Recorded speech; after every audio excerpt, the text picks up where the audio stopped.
Mga bagong pasok, ito yung mga bahay dito, yung mga tutulugan ninyo. Yung bahay na yan, ibig sabihin 2 kwarto yan kasi may hati siya. So, at yung isa naman yan, yung Villa Edith. May room 3A, 3B, 3C, mga ambassador suite sila. Medyo social. Maluwang ang mga kwarto nila, malapad, tig-2 ng double size bed. Kasya yung 4. Pero kung pamilya naman kayo, kasya pa din. Thank you so much mga kabukid. Yan, 32 million in the house. Thank you so much.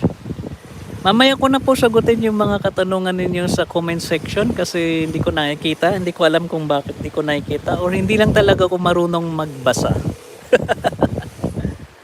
Hindi ako marunong magbasa ng mga comment. Mamaya na lang po, sagutin ko na lang isa-isa yung mga katanungan ninyo. Kung gusto nyo mag-inquire, search nyo lamang po sa Google Map ninyo, Google search, Duca Bay Resort, Medina, Hingoog Cities. Pero kung gusto nyo rin na magtanong sa akin ng personal, comment lamang kayo dyan sa baba para masagot ko yung mga katanungan ninyo. Magkano yung room, magkano yung mga foods, ano yung mga amenities nila.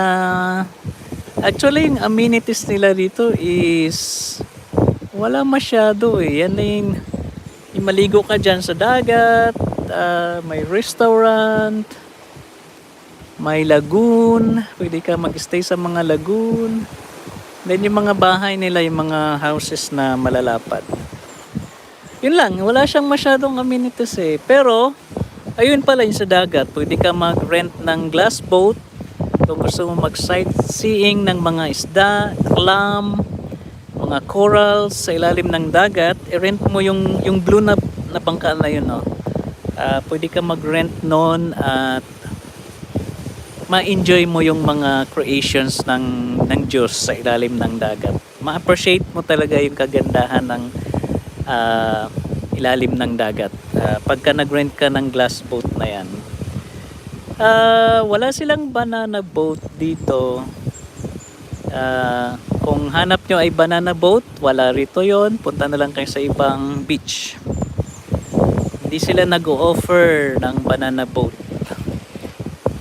Ang kagandahan naman dito is bawat may naliligo, mayroon talagang coast, ano bang tawag? Lifeguard or tama ba? May lifeguard, may lalaki na nagbabantay sa inyo. Kahit mag-isa ka lang na naliligo, talagang may magbabantay sa gilid ng dagat para kung may mga emergencies ay makakasaklolo ka agad siya. So yun napakaganda. Organized naman masyado yung resort, mababait yung mga employees, yung mga trabahante, madaling kausap, pwede ka mag-request sa kanila, pwede ka magpa-deliver ng food sa kanila sa mga rooms ninyo. Yan, thank you so much po sa inyong lahat. Salamat sa pag-stay mga kabukid. Ayan, wala tayo sa bukid ngayon. Nasa karagatan naman tayo sa gilid ng dagat. Relaxing. Nagtambay ako rito kasi mahangin. Mahangin siya at yan, ramdam mo yung yung hangin na galing ng dagat. Nakaka-relax. Nawawala yung problema, nawawala yung stress. Ayun. Bakit? Punong-puno na ba tayo ng problema? Kung naghahanap ka ng lugar na mabawasan din yung problema mo sa buhay, yung stress mo sa trabaho, stress mo sa pamilya, sa mga kaibigan ng mga toxic, punta po kayo rito sa Duca Bay Resort. Ayan, kung gusto nyo ng makapag-relax. Uy, may ibon. Sayang kasi hindi ko mababasa yung mga comment ninyo. Hindi ko alam kung bakit, pero sige na lang.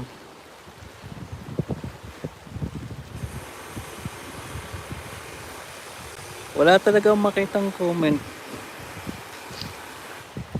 Ano ba ito?